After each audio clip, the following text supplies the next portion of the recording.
Sa mga nahiusa kanato sa live streaming ug sa radyo ug kanatong tanan, mayong buntag. Ato karong gisaulog ang solemnidad sa Santissima Trinidad.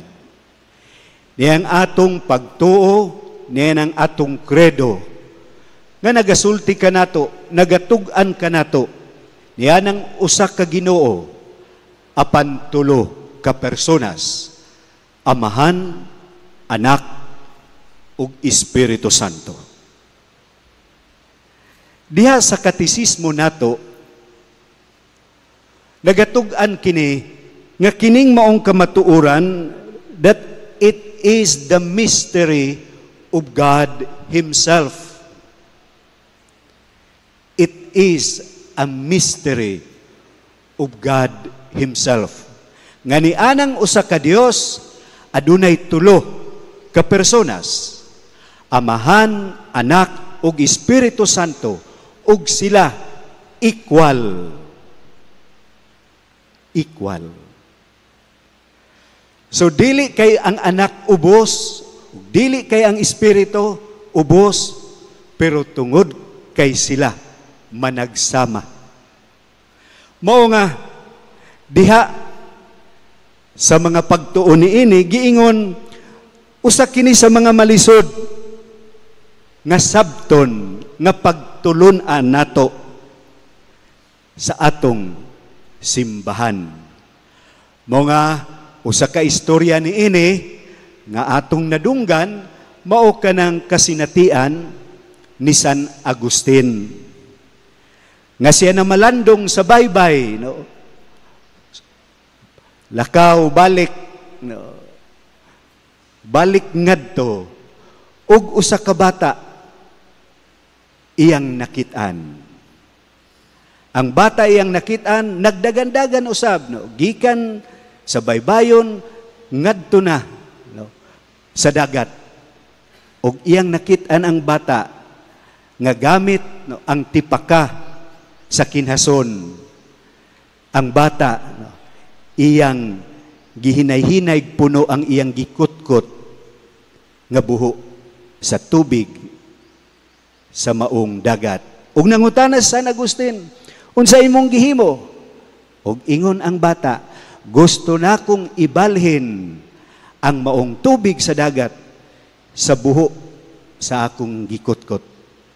Ug ingon si San Agustin, imposible ka na. Ug ingon ang bata, mas imposible ang imong gihuna-huna nga gusto nimong tugkaron ang Santissima Trinidad. Mo nga gitawag kinig usa ka misteryo. Pero kining giingon misteryo sa teolohiya, dili kini nagpasabot nga dili masabtan. Masabtan pero dili matugkad. Masabtan pero dili sa hingpit.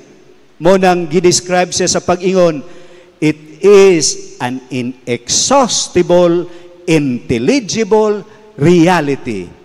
Usa ka realidad, usa ka kamatuoran, intelligible, masabtan, pero inexhaustible, dili sa hingpit. Mao nga, it is a mystery. It is a mystery of God in Himself. Pero dinhi makita usab kanato nga dili na kinahanglan nato nga sabton o ipadayag kini sa paagi nga gihimo sa mga batid sa Biblia. Usa ka maanindot nga sukaranan sa pagtugkad ug pagsabot niini nga kamatuoran, mao ang kasinatian sa paghigugma. Bisan pa man gani nga ang paghigugma usa ka misteryo, pero ang gugma mao usa ka elemento nga nagbugkos sa tulo ka persona. Diha na sa usa ka Dios. Mao nga gitawag ang Santissima Trinidad nga katilingban sa gugma. Kung atong hinumduman, diha sa unang sulat ni Juan, siya maingon, if we love, we know God. And if we are without love, we are without God. 1 Juan 4:7 ngadto sa 8. og kiniusab nagpadayag nga ang Ginoo gugma. O ang paghigugma dili gayud usa o pag-inusara. Love cannot be alone. Mugawas gayud kini sa kaugalingon. Mo nga kung kita nahigugma sa atong isig katao, mudala kini ngadto sa pag-alagad. Kung kita'y dunay linain nga pagbati, ug moyong kita nga ako siyang gihigugma, maningkamot kita sa paghimo ug mga lihok ug mga buhat aron sa pagpadayag nga nang gugma.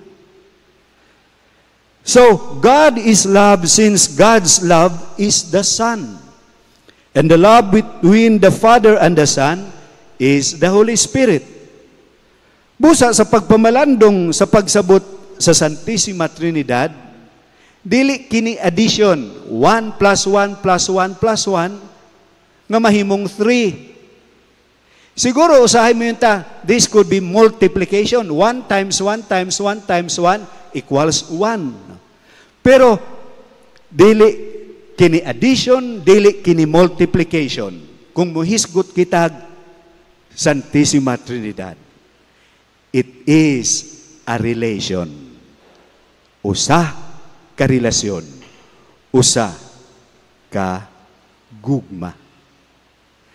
Sa ato Ibanghilyo karon, atong nadungog nga si Hesus miingon, gihatag kanako ang tanang gahom sa langit ug sa yuta. Busa panglakaw kamo sa tibuok kalibutan ug himoa silang akong mga tinun-an ug bunyagi sila sa ngalan sa Amahan, sa Anak ug sa Espiritu Santo. Mo kani ang pulong nga gigamit diha sa pagbunyag sa pari. Nga diin ang pari mingon, gitawag ang ngalan, Juan, ako nagabunyag kanimo sa ngalan sa Amahan, sa Anak ug sa Espiritu Santo. Og kini nga mga pulong mao kani ang gigamit nato sa pagpanguros. Sa kada sugod sa pagampo ug kada tapos nato sa pagampo, kanang maong pagpanguros timaan sa cross sa ngalan sa Amahan, sa Anak ug sa Espiritu Santo.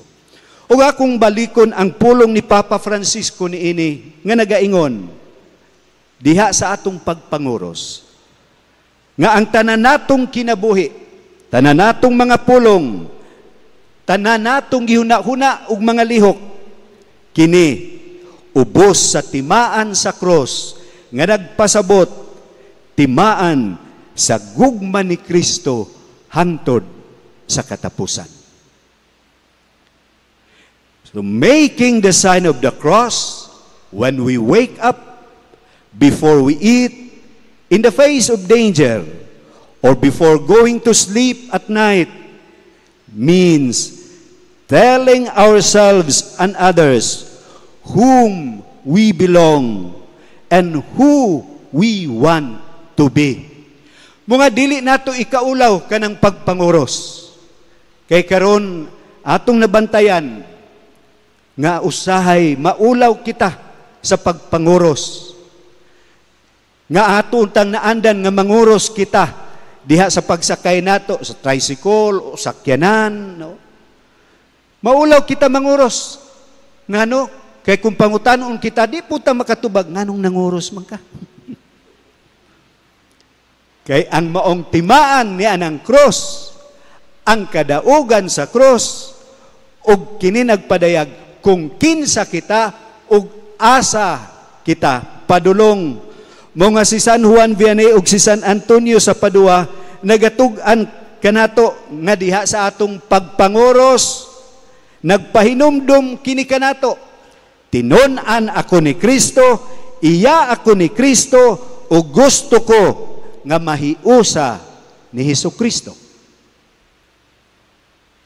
Mao kana nga sa atong pagpanguros nahiusa kita ni Kristo nga ni anang timaan sa cross ug mauusab ang atong padulngan ang kadaugan nga nagagikan sa krus. Mao kani ang tinguha sa kada ginikanan nga modala sa ilang mga anak nga pagabunyagan nga maiya siya sa Ginoo. Nga bisan ang bata nga walay buot apan tungod kay ang pagtuo nga maangko ni anang bata mutubo pinaagi sa giya ug pagtudlo sa ginikanan. Og mga maninoy-maninay munang miingon ko, o kera ginang bata nga pabunyagan nga walay buot. Ang dili okay kanang naay ginikanan nga walay buot. No? Kanang ginikanan nga moingon, adi sa ninako pabunyagan kayo apo ko'y ihikay. Di sa ninato pabunyagan kay wa patay ihawon. Dili. No? Kana maoy mao. Kay ang tinguha sa ginikanan nga niining maong bata bag-ong kinabuhi nga gipakataw mahimong iya sa Ginoo. Mahimong anak sa Dios. Apan kini kung atong lantawon usa ka proseso. Kay ang pagkatinunan usa man ka makanunayon nga proseso. Ang atong pagtuo kinahanglan usab nga motubo usa-usab ka proseso. Mga dinhi nato makita unsa di ay kabililhon. Kanang atong gipang-apilan nga mga mandated organizations, devotions, mga ministries, kay diha sa atong paghimo niini uban sa gugma ug pagpalambo sa atong pagkatinunan.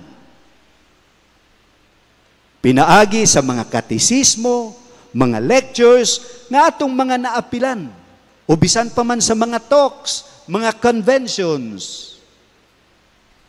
Kini di ay makatabang kanato sa pagpasabot o diha na sa atong mga paglihok. Diha sa atong pagkabinunyagan nga modala kanato dili lang sulod ni ining simbahan aron sa pagampo ug pagsimba apan kiniusab motubod ngadto sa atong kasilinganan. Mga niining Domingo sa Santissima Trinidad kiniusab gitawag nato dinhi sa simbahan sa Pilipinas nga BEC Sunday. Domingo sa gagmayng katilingban nga simbahan. GSK o GKS Sunday. Sa pagpahinumdum kanato nga ni anang gamay nga hugpong sa managsilingan nga mga binunyagan nga katawhan sa Dios uban sa gugma diha sa pagpamalandong sa pulong sa Dios, mupalig-on kanila isip katawhan sa Dios. Nga modala kanila ngadto sa pag-alagad. Mao kana ang atong BEC. Mao kana ang atong GKS o GSK.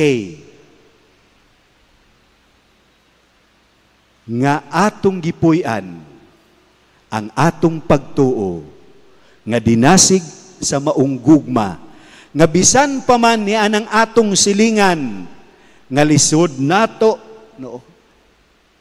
lisod nato kabayloan o lisod nato maistoryahan pero tungod ni anang gugma naningkamot nga kita nga uban sa pagampo pamalandong sa pulong sa Dios mudala kanato ngadto sa buhat sa pag-alagad. Mao nga tinuod ang Santissima Trinidad usa ka Dios apan tulo ka persona makayuntal lisod sabton pero di ay pwede natong mapuy-an kay kini usaman kabuhat sa paghigugma. Mga sa kada buhat sa paghigugma nga atong gihimo ngadto sa atong isig katao, atong nasinati ug naila ang Ginoo. Nga ang Ginoo usa ka katilingban nga nahiusa diha sa paghigugma